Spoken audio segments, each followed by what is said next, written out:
تو ایسا کرے گا تو ظالموں میں سے ہوگا، اگر اللہ تمہیں سے ہوگا، اگر اللہ تجھے کسی مصیبت میں ڈالے تو خود اس کے سوا کوئی نہیں جو اس مصیبت کو ٹال دے، اور اگر وہ تیرے حق میں کسی بھلائی کا ارادہ کرے تو اس کے فضل کو پھیر دینے والا بھی کوئی نہیں۔ وہ اپنے بندوں میں سے جس کو چاہتا ہے اپنے فضل سے نوازتا ہے، اور وہ درگزر کرنے والا اور رحم فرمانے والا ہے۔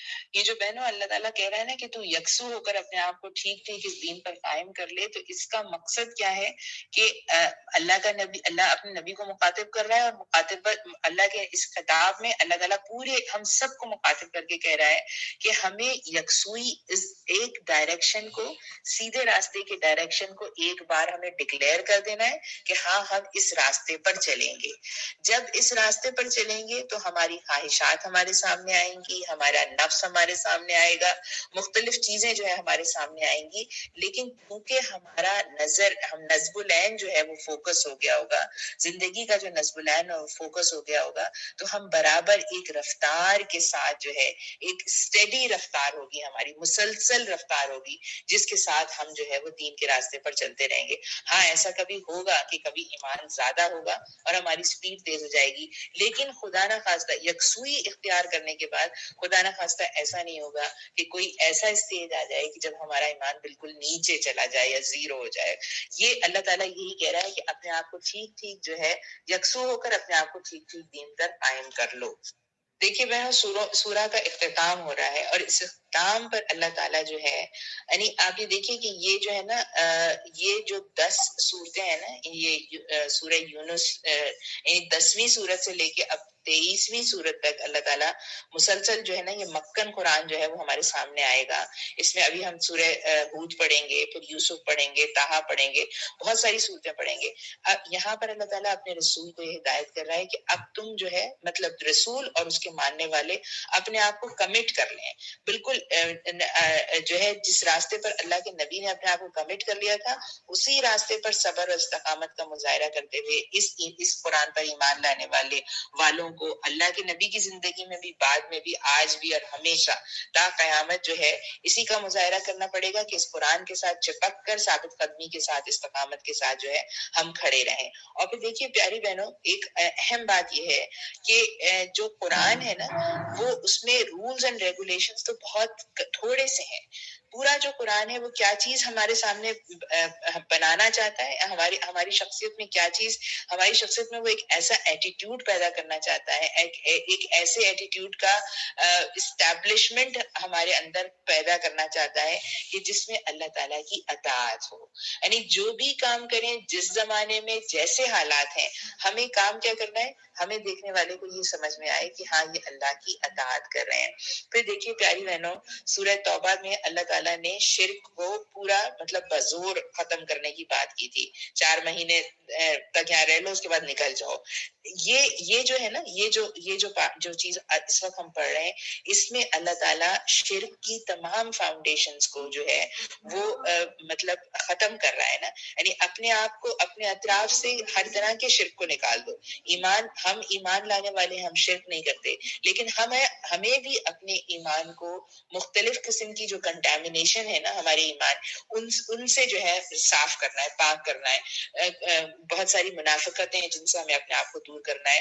خدا نہ خواستہ اگر کچھ شرکیہ بدعات اور اس قسم کی چیزیں ہمارے اندر داخل ہوئی بھی ہیں، آج ہمیں سمجھ میں آ رہی ہے، اللہ کی بات سمجھ میں آ رہی ہے، ہمیں جو ہے اپنے آپ کو اس مصیبت سے نکال لینا ہے، اور جو ہے اللہ کا دامن تھام لینا ہے، اللہ کی رسی کو پکڑ لینا ہے، اور اس کے ساتھ پورے مطلب اس کے ساتھ چپک کر رہنا ہے۔ کیونکہ جب ایمان لانے کے بعد اللہ تعالیٰ ہمیں کامیابی دے گا، اللہ تعالیٰ ہمارے لیے راستے آسان کرے گا، تو اس میں جو چیز بہت زیادہ امپورٹنٹ ہوگی وہ یہی ہوگی کہ ہم جو ہے اس دین کا جو کور ہے، جو اس دین کا اخلاص ہے، اس دین کی جو اصل بنیاد ہے، ہم ان کے ساتھ جو ہے وہ اپنے آپ کو وابستہ رکھیں، پوری طرح جڑے رہیں۔ اللہ تعالیٰ اپنی بات کا اختتام کرتا ہے اور کہتا ہے، اے محمد صلی اللہ علیہ وسلم، کہہ دو کہ لوگوں تمہارے پاس تمہارے رب کی طرف سے حق آ چکا ہے، اب جو سیدھی راہ اختیار کرے گا اس کی راست روی اسی کے لیے مفید ہے، اور جو گمراہ رہے گا اس کی گمراہی اسی کے لیے تباہ کن ہے، اور میں تمہارے اوپر کوئی حوالہ دار نہیں ہوں۔ اور اے نبی صلی اللہ علیہ وسلم تم اس ہدایت کی پیروی کیے جاؤ جو تمہاری طرف بذریعہ وحی بذریعہ وحی بھیجی جا رہی ہے، اور صبر کرو یہاں تک کہ اللہ فیصلہ کر دے، اور وہی بہترین فیصلہ کرنے والا ہے۔ تو چلیں پیاری بہنوں، اللہ تعالیٰ کا شکر ہے، احسان ہے اس نے سورہ یونس پوری کروائی، اور اب ہم اپنی سورہ ہود کا آغاز کرتے ہیں انشاءاللہ تعالیٰ۔ عزیز بہنوں، سورہ ہود کا آغاز، ہم نے اس کا ابتدائی رکوع کی تلاوت سنی۔ مضامین کے اعتبار سے جو بات سورہ ہود کے لحاظ سے ہے وہ یہ ہے کہ اس سورہ کا جو ابتدائی آغاز کا جو کلام ہے، اس میں اللہ تعالیٰ بہت جلال کے ساتھ جو ہے، یعنی بڑی جلالی صورت ہے جس میں اللہ تعالیٰ بالکل کھل کر جو ہے وہ بات کر رہے ہیں، اور انجام کو جو ہے وہ سامنے رکھ رہے ہیں انسانوں کے، کہ اگر تم نے ان چیزوں سے اپنے آپ کو روک کر رکھا، اطاعت نہ کی، تو تمہارا کیا انجام ہونے والا ہے۔ ساتھ میں ہمیں یہ بات بھی ملتی ہے کہ نبی کریم صلی اللہ علیہ وسلم نے فرمایا کہ مجھے سورہ ہود نے بوڑھا کر دیا نا۔ اور اس کے مضامین جو ہیں، جو ابھی ہم سورہ یونس ختم کر کے آئے ہیں، اور اس سے پہلے بھی قرآن کی جو صورتیں گزری ہیں جن میں انبیاء کی دعوت کا انکار کرنے والوں کا انجام ہے، اس سورہ میں بھی جو ہے اللہ تعالیٰ جو ہے وہ ان لوگوں کے بارے میں پے در پے ذکر کرے گا کہ جنہوں نے یہ کام کیا۔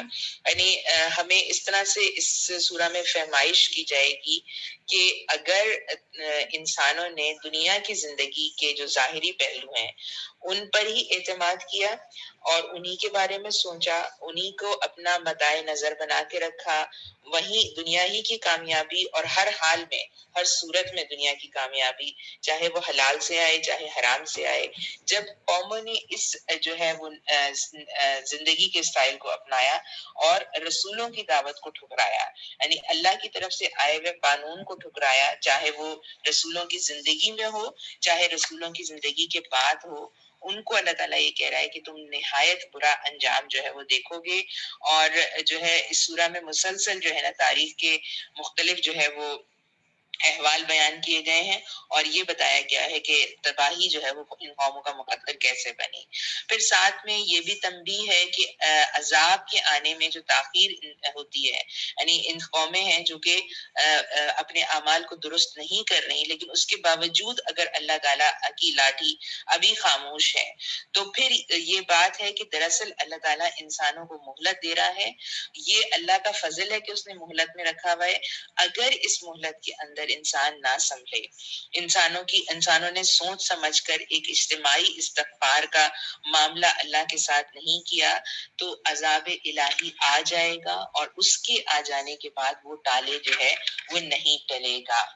یہ بات اللہ تعالیٰ نے فرمائی۔ پھر اس کے بعد جو ہے یہ بات بھی جو ہے بڑی مطلب سمجھائی اللہ تعالیٰ نے کہ اللہ تعالیٰ کا جو قانون ہے، یعنی جس کی وجہ سے اللہ تعالیٰ ایک قوم کو ہٹا کے دوسری قوم کو لے کر آتا ہے، تو اس میں جو ہے ہمیشہ جو ہے وہ نیک لوگ بچا لیے جاتے ہیں، اور پھر امامت اور قیادت کے لیے ایک اور قوم کو جو ہے اللہ تعالیٰ جو ہے وہ میدان میں لے کر آتا ہے۔ اس کے علاوہ جو ہے سورہ مطلب اس پوری سورہ میں اللہ تعالیٰ جو ہے ہمیں یہ بات جو ہے سمجھائے گا کہ اللہ اپنے نبیوں کے بارے میں کتنا زیادہ جو ہے وہ سنجیدہ ہے۔ مطلب اللہ تعالیٰ کا جو قوانین ہے دنیا میں، وہ انبیاء کی جو ہے جب پیروی نہیں ہوتی تو جو ہے اللہ تعالیٰ کس طرح جو ہے وہ قوموں کو جو ہے وہ زوال کا شکار کرتا ہے نا۔ اور ان کو ماننا، یعنی نبیوں کی دعوت کو ماننے کے بعد اس کو اپنی زندگی کا حصہ بنانا، ان کی سنتوں پر عمل کرنا، ان کو اپنا رول ماڈل بنانا، یہ تمام چیزیں کتنی ضروری ہیں، کیونکہ جن لوگوں نے بھی یہ کام نہیں کیا، یعنی رسولوں کی اطاعت کرنے سے منظور کیا ہے؟ انسان انسانیت کی بھلائی منظور ہے. تو جن لوگوں نے بھی یہ کام نہیں کیا، اللہ تعالیٰ کہتا ہے کہ جب انسان خود اپنا دشمن ہو جاتا ہے تو پھر اللہ تعالیٰ بھی اس کو جو ہے وہ صفحہ ہستی سے مٹا دیتا ہے نا. یعنی اس پوری سورہ کا جو مرکزی مضمون ہے وہ یہ ہے کہ انسان استغفار کرے، اور استغفار بھی یہ کہ ایسا استغفار جو ہمیں جو ہے وہ اس جگہ پر لے کر آ جائے کہ جہاں ہم نے غلطی کی تھی ہمیں احساس ہو، اور ہم پلٹ کر اس غلطی کو زندگی سے نکال کر سیدھے راستے پر اپنے آپ کو لے کر آئیں. استغفار انفرادی بھی، اور اس سورہ میں اجتماعی استغفار یعنی پوری سوسائٹی کا استغفار، جہاں سیاسی لیڈرز بھی استغفار کریں گے، جہاں جو ہے وہ ججز بھی استغفار کریں گے، جہاں آرمی کے بڑے عہدہ داران بھی استغفار کریں گے، جہاں رشوت لینے والے بھی استغفار کریں گے، یعنی سب بیوروکریسی استغفار کرے گی. یہ جو ہم آج دیکھتے ہیں نا صحافیوں کے جن مالا مال ہوئے ہیں، اور ان کو مطلب ان کے شوز جو ہے جس طرح سے چل رہے ہوتے ہیں، یہ جو این جی اوز ہیں ان کی فنڈنگ جس طرح سے ہو رہی ہوتی ہے اور اس طرح کے شرمناک کام کر رہے ہوتے ہیں، یہ سب اگر اپنی جگہ رک کر اپنے آپ کو درست نہیں کریں گے تو اللہ تعالیٰ کہہ رہا ہے کہ پھر ان کا انجام بھی وہی ہوگا جو گزری ہوئی قوموں کا ہوا ہے. اللہ تعالیٰ نے قرآن میں جو ہے انہی قوموں کا زیادہ ذکر کیا ہے جن سے عرب واقف تھے، لیکن اللہ کا یہ قانون دنیا کے ہر حصے میں لاگو ہوا ہے. یہ بنیادی طور پر اس پوری سورہ میں آئے گا انشاءاللہ. چونکہ ہم اس مضمون سے گزر چکے ہیں اس لیے ہم تھوڑی سی تیزی سے اس دفعہ سورہ ہود کے اوپر سے گزریں گے. چلیے انشاءاللہ اب اپنی جو ہے وہ رواں ترجمہ کا جو ہے وہ آغاز کرتے ہیں. بسم اللہ الرحمن الرحیم. اللہ تعالیٰ فرما رہے ہیں الف لام را. یہ دوسری سورت ہے. اب اس کے بعد سورہ یوسف بھی آئے گی جو جی الف لام را سے شروع ہوگی. الف لام را فرمان ہے جس کی آیتیں پختہ اور مفصل ارشاد ہوئی ہیں. فرمان کیا ہے؟ یہ قرآن فرمان ہے، اس کی آیتیں پختہ اور مفصل ارشاد ہوئی ہیں ایک دانا اور باخبر ہستی کی طرف سے کہ تم نہ بندگی کرو مگر صرف خدا کی. سب سے پہلی جو ہے بات کیا ہے کہ بات جو ہے وہ ایسی اوتھینٹک ہے، اور ہے کس کی طرف سے؟ اس ہستی کی طرف سے جو ہر چیز کو جاننے والی ہے. یعنی سب سے پہلے توحید کی دعوت ہے. میں اس کی طرف سے تم کو خبردار کرنے والا ہوں اور بشارت دینے والا ہوں. دوسری دعوت جو ہے وہ انبیاء کی دعوت ہے، اور انبیاء کی پوری دعوت کس چیز کے اطراف گھوم رہی ہے؟ بشارت. نیکی کے کام کرو گے تو تمہارے لیے خوشخبری ہے، اب بدی اپنی زندگی میں لے کر آؤ گے، رچو گے بسو گے بدی کے اندر، تو تمہارے لیے جو ہے وہ نذیر بن کر ہم آئے ہیں. ہم سے جو ہے وہ تمہیں جو ہے اللہ تعالیٰ وارن کر رہا ہے سیدھے راستے پر آ جاؤ. توحید، رسالت، اور پھر تیسری بات یہ اور یہ کہ تم اپنے رب کی سے معافی چاہو اور اس کی طرف پلٹ آؤ تو وہ ایک مدت خاص تک تم کو اچھا سامان زندگی دے گا، اور ہر صاحب فضل کو اس کا فضل جو ہے وہ عطا کرے گا. یعنی اگر قومیں جو ہے وہ اپنی غلطیوں کو ایکسپٹ کر کے استغفار کی سنت کی طرف آئیں گی تو اللہ تعالیٰ جو ہے وہ حالات کو بہتر کر دے گا. ہمارے اعمال ہماری اجتماعی زندگی کو جس خرابی کا شکار کر چکے ہیں، اگر ہم نے ان کا احساس کر کے اللہ سے معافی مانگی اللہ تعالیٰ ہمارے حالات بہتر کر دے گا. لیکن اگر تم منہ پھیرتے ہو تو میں تمہارے حق میں ایک بڑے ہولناک دن کے عذاب سے ڈرتا ہوں. تم سب کو اللہ کی طرف پلٹنا ہے اور وہ سب کچھ کر سکتا ہے. دیکھو یعنی سب کچھ کر سکتا ہے. تم اپنے بڑے بڑے گناہوں کے ساتھ اگر اللہ کی طرف پلٹ آئے، توبہ کر لی اور کہہ دیا اللہ سے، وعدہ کر لیا اللہ سے کہ اب نہیں پلٹیں گے اس کی طرف، اب اس گناہ سے منہ موڑ لیا ہے، تو اللہ تعالیٰ تمہارے سارے برے اعمال کو بھلائیوں سے بدل سکتا ہے، تمہیں معاف کر سکتا ہے. دیکھو یہ لوگ اپنے سینوں کو موڑتے ہیں تاکہ اس سے چھپ جائیں. خبردار. دیکھیں یہاں پر سینوں کے موڑنے کی بات آئی ہے. یعنی اللہ تعالیٰ یہ کہہ رہا ہے کہ اصل بات یہ ہے کہ تمہیں بات سمجھ میں آ جاتی ہے، بس تم خود اندر سے تبدیل نہیں ہونا چاہتے، اس لیے جو ہے وہ مڑ جاتے ہو اور چھپ جاتے ہو. خبردار. جب یہ کپڑوں سے اپنے آپ کو ڈھانپتے ہیں اللہ ان کے چھپنے کو بھی جانتا ہے اور کھلے کو بھی. وہ تو ان بھیدوں سے بھی واقف ہے جو سینوں میں ہے. زمین میں چلنے والا کوئی جاندار ایسا نہیں جس کا رزق اللہ کے ذمے نہ ہو، جس کے متعلق وہ نہ جانتا ہو کہ وہ کہاں رہتا ہے اور کہاں وہ سونپا جاتا ہے. سب کچھ ایک صاف دفتر میں جو ہے وہ درج ہے. اور وہی ہے جس نے آسمان اور زمین کو 6 دنوں میں پیدا کیا، جبکہ اس سے پہلے اس کا عرش پانی پر تھا، تاکہ تم کو آزما کر دیکھے کہ تم میں سے کون بہتر عمل کرنے والا ہے. دیکھیے پیاری بہنوں، ہم لوگ ہر رات، ہم میں سے اکثر لوگ جو ہے وہ سورہ ملک پڑھ کر سوتے ہیں، اور اللہ تعالیٰ وہاں پہ بھی یہی کہتا ہے کہ اللہ نے موت اور زندگی کو ایجاد ہی اس لیے کیا تاکہ تم کو آزما کر دیکھے کہ تم میں سے بہتر عمل کرنے والا کون ہے؟ اب اگر اے محمد صلی اللہ علیہ وسلم تم کہتے ہو کہ لوگوں مرنے کے بعد تم دوبارہ اٹھائے جاؤ گے، تو منکرین فوراً بول اٹھتے ہیں کہ یہ تو سری جادوگری ہے، اور اگر ہم ایک خاص مدت تک ان کی سزا کو ٹالتے ہیں تو وہ کہنے لگتے ہیں کہ آخر کس چیز نے اسے روک رکھا ہے؟ سنو، جس روز اس سزا کا وقت آ گیا تو وہ کسی کے پھیرے نہ پھر سکے گی، اور وہی چیز ان کو آ گھیرے گی جس کا وہ مذاق اڑا رہے تھے۔ ابھی اب اگر کبھی ہم انسان کو اپنی رحمت سے نوازنے کے بعد پھر اس سے محروم کر دیتے ہیں تو وہ مایوس ہو جاتا ہے۔ انسان کا معاملہ کیا ہے کہ جو ہے جیسے ہی اللہ کی رحمت میں ذرا سی کمیاں دیکھتا ہے اس کے اندر ایک مایوسی ہو جاتی ہے اور ناشکری کرنے لگتا ہے، اور اگر اس مصیبت کے بعد جو اس پر آئی تھی ہم اسے نعمت کا مزہ چکاتے ہیں تو کہتا ہے میرے تو سارے دل در پار ہو گئے، پھر وہ پھولا نہیں سماتا اور اکڑنے لگتا ہے۔ بس پیاری بہنوں، جب بھی اللہ تعالیٰ کسی نعمت سے آپ کو جو ہے ہمکنار کرے، اس ایٹیٹیوڈ کو بہت زیادہ جو ہے وہ بہت حساسیت کے ساتھ ٹٹولیں کہ کہیں ایسا تو نہیں کہ جو چیز نعمت مجھے مل رہی ہے اور اس سے جو خوشی مجھے مل رہی ہے اس میں یہ والا میرا ایٹیٹیوڈ نہ ہو کہ میں پھول ہی نہیں سما رہی ہوں۔ یعنی اگر آپ کو خوشی ہو بھی رہی ہے تو اپنی خوشی کا اظہار جو ہے اس کو ایسے سنجیدہ اور متین طریقے سے کیجیے کہ وہ اس میں کسی قسم کا کوئی دکھاوا نہ ہو۔ اس عیب سے پاک اگر کوئی ہے تو بس وہ لوگ جو صبر کرنے والے ہیں اور نیکوکار ہیں، اور وہی ہیں جن کے لیے درگزر بھی ہے اور بڑا اجر بھی۔ تو اے پیغمبر، کہیں ایسا نہ ہو کہ تم ان چیزوں میں سے کسی چیز کو بیان کرنے سے چھوڑ دو جو تمہاری طرف وحی کی جا رہی ہے، اور اس بات پر دل تنگ ہو کہ وہ کہیں گے اس شخص پر کوئی خزانہ کیوں نہیں اتارا گیا، یا یہ کہ اس کے ساتھ کوئی فرشتہ کیوں نہ آیا۔ تم تو محض خبردار کرنے والے ہو، آگے اور آگے ہر چیز کا حوالہ دار اللہ ہے۔ کیا یہ کہتے ہیں کہ پیغمبر نے یہ کتاب خود گھڑ لی ہے؟ کہو اچھا یہ بات ہے تو اس جیسی گھڑی ہوئی 10 صورتیں تم بنا لو، اور اللہ کے سوا اور جو تمہارے معبود ہیں ان کو مدد کے لیے بلا سکتے ہو تو بلا لو، اگر تم انہیں معبود سمجھنے میں سچے ہو۔ یہ دعویٰ اللہ تعالیٰ نے بار بار جو ہے ان کو دیا، کبھی کہا ایک آیت بنا لو، کبھی کہا ایک سورت بنا لو، یہاں کہہ رہا ہے 10 صورتیں بنا لو۔ اب اگر وہ تمہارے معبود تمہاری مدد کو نہیں پہنچتے تو جان لو کہ یہ اللہ کے علم سے نازل ہوئی ہے، اور یہ کہ اللہ کے سوا کوئی حقیقی معبود نہیں۔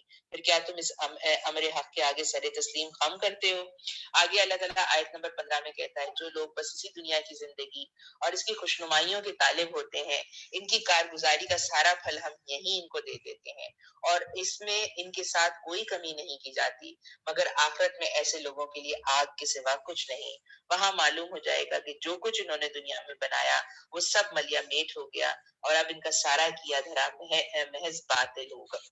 پھر بھلا وہ شخص جو اپنے رب کی طرف سے ایک صاف شہادت رکھتا تھا، اس کے بعد ایک گواہ بھی پروردگار کی طرف سے شہادت کی تائید میں آ گیا، یعنی قرآن، اور پہلے موسیٰ کی کتاب رہنما اور رحمت کے طور پر آئی ہوئی بھی موجود تھی، کیا وہ بھی دنیا پرستوں کی طرح اس سے انکار کر سکتا ہے؟ ایسے لوگ تو اس پر ایمان ہی لائیں گے، اور انسانی گروہوں میں سے جو کوئی اس کا انکار کرے گا تو اس کے لیے جس جگہ کا وعدہ ہے وہ دوزخ ہے۔ بس اے پیغمبر صلی اللہ علیہ وسلم، تم اس چیز کی طرف سے کسی شک میں نہ پڑنا، یہ حق ہے تمہارے رب کی طرف سے، مگر اکثر لوگ جانتے نہیں۔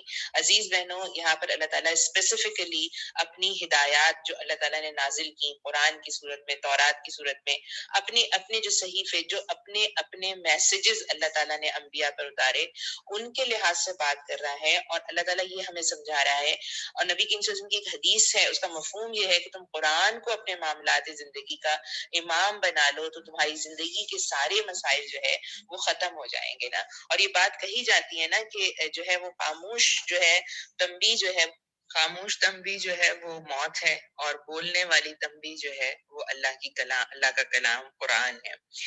آگے اللہ تعالیٰ کہتا ہے اور اس شخص سے بڑھ کر ظالم اور کون ہوگا جو اللہ پر جھوٹ گھڑے۔ ایسے لوگ اپنے رب کے حضور پیش ہوں گے اور گواہ شہادت دیں گے کہ یہ ہیں وہ لوگ جنہوں نے اپنے رب پر جھوٹ گھڑا تھا۔ سنو، خدا کی لعنت ہے ظالموں پر، ان ظالموں پر جو خدا کے راستے سے روکتے ہیں اور اس کے راستے کو ٹیڑھا کرنا چاہتے ہیں اور آخرت کا انکار کرتے ہیں۔ وہ زمین میں اللہ کو بے بس کرنے والے نہ تھے، اور نہ اللہ کے مقابلے میں کوئی ان کا حامی تھا۔ انہیں اب دوہرا عذاب دیا جائے گا۔ وہ نہ کسی کی سن ہی سکتے ہیں اور نہ خود ہی انہیں کچھ سجھاتا ہے۔ یہ وہ لوگ ہیں جنہوں نے اپنے آپ کو خود گھاٹے میں ڈالا، اور وہ سب کچھ ان سے کھو گیا جو انہوں نے گھڑ رکھا تھا۔ ناگزیر ہے کہ وہی آخرت میں سب سے بڑھ کر گھاٹے میں رہے وہ لوگ جو ایمان لائے اور جنہوں نے نیک عمل کیے اور اپنے رب ہی کو ہو کر رہے تو یقیناً وہ جنتی ہیں اور جنت میں وہ ہمیشہ رہیں گے۔ ان دونوں فریقوں کی مثال ایسی ہے جیسے ایک آدمی تو ہو اندھا بہرا اور دوسرا ہو دیکھنے اور سننے والا، کیا یہ دونوں یکساں ہو سکتے ہیں؟ کیا تم اس مثال سے کوئی سبق نہیں لیتے؟ اس کے بعد آگے اللہ تعالیٰ فرماتا ہے اور ایسے ہی حالات تھے جب ہم نے نوح کو اس کی قوم کی طرف بھیجا، اس نے کہا میں تم لوگوں کو صاف صاف خبردار کرتا ہوں کہ اللہ کے سوا کسی کی بندگی نہ کرو، ورنہ مجھے اندیشہ ہے کہ تم پر ایک روز دردناک عذاب آئے گا۔ جواب میں اس کی قوم کے سردار جنہوں نے اس کی بات ماننے سے انکار کیا تھا بولے ہماری نظر میں تو تم اس کے سوا کچھ نہیں ہو کہ بس ایک انسان ہو ہم جیسے، اور ہم دیکھ رہے ہیں کہ ہماری قوم میں بس ان لوگوں نے جو ہمارے ہاں ارزال تھے بے سوچے سمجھے تمہاری پیروی اختیار کر لی ہے، اور ہم کوئی چیز بھی ایسی نہیں پاتے جس میں تم لوگ ہم سے بڑھ چڑھ کر ہو، بلکہ ہم تو تمہیں جھوٹا سمجھتے ہیں۔ اس نے کہا اے برادران قوم، یہ آیت نمبر 27-28 میں اب اللہ تعالیٰ بات کر رہا ہے۔ اس نے کہا اے برادران قوم، ذرا سوچو تو صحیح، اگر میں اپنے رب کی طرف سے ایک کھلی شہادت پر قائم تھا اور پھر اس نے مجھ کو خاص نعمت سے بھی نواز دیا مگر وہ تم کو نظر نہ آئی، تو آخر ہمارے پاس کیا ذریعہ ہے کہ تم ماننا نہ چاہو اور ہم زبردستی اس کو تمہارے سر چپیٹ دیں؟ اور اے برادران قوم، میں اس کام پر تم سے کوئی مال نہیں مانگتا، میرا اجر تو اللہ کے ذمے ہے، اور میں ان لوگوں کو دھکے نہیں دینے سے بھی رہا جنہوں نے میری بات مان لی ہے، وہ آپ ہی اپنے رب کے حضور جانے والے ہیں، مگر میں دیکھتا ہوں کہ تم لوگ جہالت برت رہے ہو۔ اور اے قوم، اگر میں ان لوگوں کو دھتکار دوں تو اللہ کی پکڑ سے مجھے کون بچائے گا؟ تم لوگوں کی سمجھ میں کیا اتنی بات بھی نہیں آتی؟ اور میں تم سے نہیں کہتا کہ میرے پاس خدا کے خزانے ہیں، نہ یہ کہتا ہوں کہ میں غیب کا علم رکھتا ہوں، نہ یہ میرا دعویٰ ہے کہ میں فرشتہ ہوں، اور یہ بھی نہیں کہہ سکتا کہ جن لوگوں کو تمہاری آنکھیں غارت سے دیکھتی ہیں انہیں اللہ نے کوئی بھلائی نہیں دی، ان کے نفس کا حال اللہ ہی بہتر جانتا ہے، اگر میں ایسا کہوں تو ظالم ہوں۔ دیکھیے بہنوں، اللہ کی دعوت کا انکار کرنے والوں نے ہمیشہ یہ بات کی ہے۔ نوح علیہ السلام کی جب بات ہوتی ہے نا تو کم از کم 10,000 سال پہلے کی تقریباً، یعنی ابراہیم علیہ السلام 4,000 سال پہلے سے زیادہ کے، نوح علیہ السلام ان سے بھی آگے کے۔ تو آپ دیکھیے ہر زمانے کے انسانوں نے جو ہے، جب انبیاء کو ٹھکرانے والے، انبیاء کی دعوت کا انکار کرنے والے ہمیشہ سوسائٹی کا ایلیٹ کلاس اور ان کے پیچھے چلنے والے لوگ ہیں، اور ہمیشہ انبیاء کی دعوت پر ایمان لا کر ثابت قدمی کے ساتھ ظلم برداشت کرنے والے وہی لوگ ہیں جو کمزور ہیں سوسائٹی میں، لیکن وہ اپنے اخلاق کی وجہ سے اس دعوت پر قائم رہتے ہیں۔ اور یہی بات جو ہے وہ نوح علیہ السلام نے بھی کہی کہ ہم جو ہے تمہاری ناگواری کی حالت میں تم لوگوں کے اوپر دعوت توحید کو زبردستی مسلط نہیں کریں گے، البتہ یہ نہیں ہو سکتا کہ جو غریب انسان مسلمان جو ہے ہو گئے ہیں، اللہ کا نبی ان کا ساتھ چھوڑ دینا۔ اور جو ہے مطلب یہ بھی بات ہے کہ نوح علیہ السلام نے اپنے بارے میں وضاحت کر دی کہ میرے پاس اللہ کے کوئی خزانے نہیں ہے، نہ غیب کا علم ہے، اور نہ ہی میں یہ دعویٰ کرتا ہوں میں فرشتہ ہوں، میں تو تمہارے جیسا ہی انسان ہوں، اور تمہاری جو ہے وہ ہدایت کے لیے تمہارے ہی جیسا انسان اللہ تعالیٰ نے بھیجنے کا فیصلہ کیا ہے، تاکہ وہ تمہاری مسائل زندگی کو تمہارے لیول پر آ کر جو ہے وہ سالو کرے اور اللہ کی اطاعت کر کے دکھائے کہ جس طرح ایک انسان کو اطاعت کرنی ہے، ایک انسان کو اطاعت کرنی چاہیے۔ اچھا آگے پھر وہ اللہ تعالیٰ فرماتے ہیں آخر کار ان لوگوں نے کہا اے نوح علیہ السلام، تم نے ہم سے جھگڑا کیا اور بہت کر لیا، تو اب بس وہ عذاب لے آؤ جس کی تم ہمیں دھمکی دیتے ہو اگر تم سچے ہو۔ نوح علیہ السلام نے جواب دیا وہ تو اللہ ہی لائے گا اگرچہ چاہے گا، اور تم اتنا بلبوتا نہیں رکھتے کہ اسے روک دو۔ اب اگر میں تمہاری کچھ خیر خواہی کرنا بھی چاہوں تو میری خیر خواہی تمہیں کوئی فائدہ نہیں دے سکتی جب کہ اللہ ہی تمہیں بھٹکا دینے کا ارادہ کر لیا ہو، وہی تمہارا رب ہے اور اسی کی طرف تم پلٹائے جاؤ گے۔ اللہ تعالیٰ بندے کو اس وقت بھٹکاتا ہے جب بہت دفعہ نصیحت کرنے کے باوجود بندہ خود اپنے لیے اس بات کو پسند کرتا ہے کہ وہ بھٹکی ہوئی راستے پر جو ہے وہ اٹکل بچو کرتا ہوا، لڑکھڑاتا ہوا، جو ہے ٹیسٹ کرتا ہوا، شک میں پڑتا ہوا آگے بڑھتا رہے نا زندگی میں، اور جو کلیئر سیدھی سیدھی بات ہے جو دل کو اندر جا کے ٹھکتی ہے اس کا انکار کرے، پھر اللہ تعالیٰ جو ہے وہ انسان کو گمراہی میں ڈال دیتا ہے۔ اے محمد صلی اللہ علیہ وسلم، کیا یہ لوگ کہتے ہیں کہ اس شخص نے سب کچھ خود گھڑ لیا ہے؟ ان سے کہو اگر میں نے یہ خود گھڑا ہے تو مجھ پر اپنے جرم کی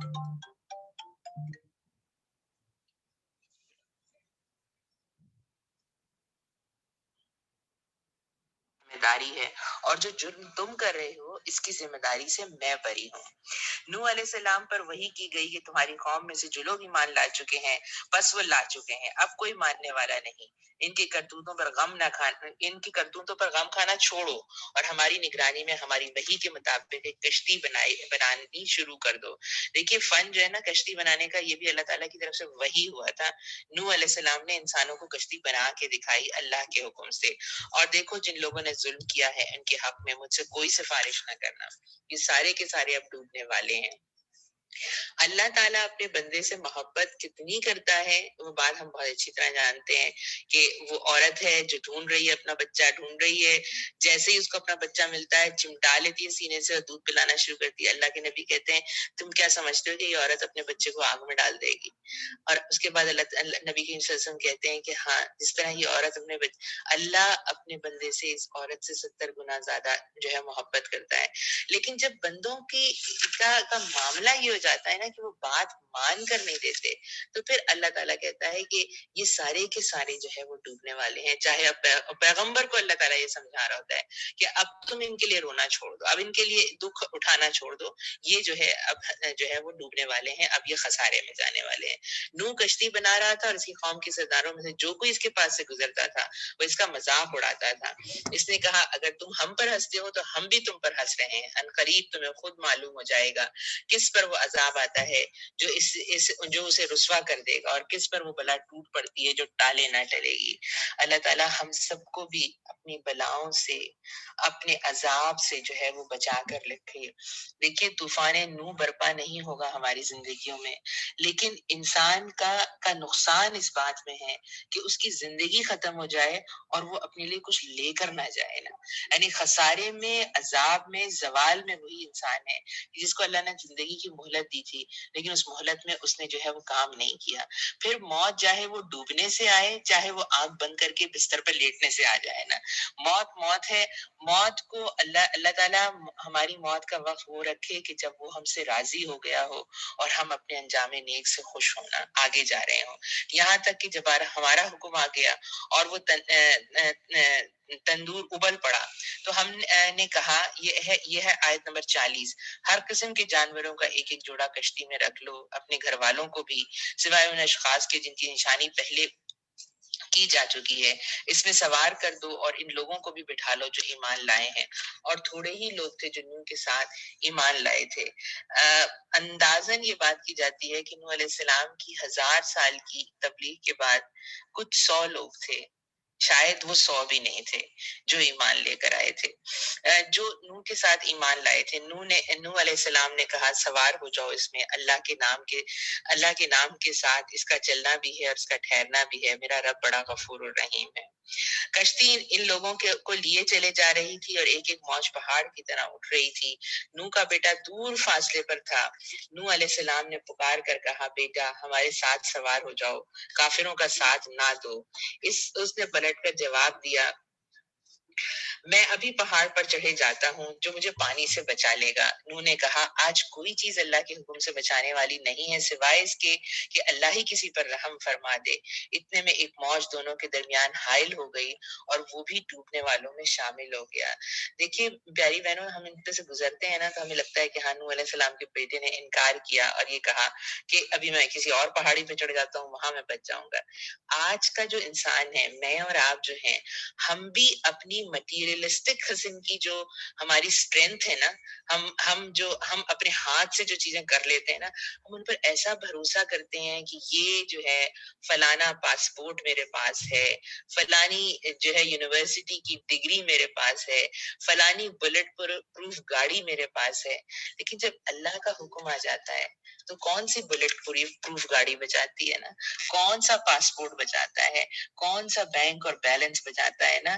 اتنے میں ایک موج دونوں کے درمیان حائل ہو گئی اور وہ ڈوبنے والوں میں شامل ہو گئے۔ اللہ تعالیٰ ہمیں ڈوبنے والوں میں سے بچا لے۔ اللہ تعالیٰ ہمارے اختتام کو جو ہے وہ ان لوگوں کے اختتام کے ساتھ رکھے جن کے ساتھ اللہ کا فضل ہوا۔ حکم ہوا اے زمین اپنا سارا پانی نکل جا اور اے آسمان رک جا، چنانچہ پانی زمین میں بیٹھ گیا، فیصلہ چکا دیا گیا، کشتی جودی پر ٹک گئی اور کہہ دیا گیا کہ دور ہوئی ظالموں کی قوم۔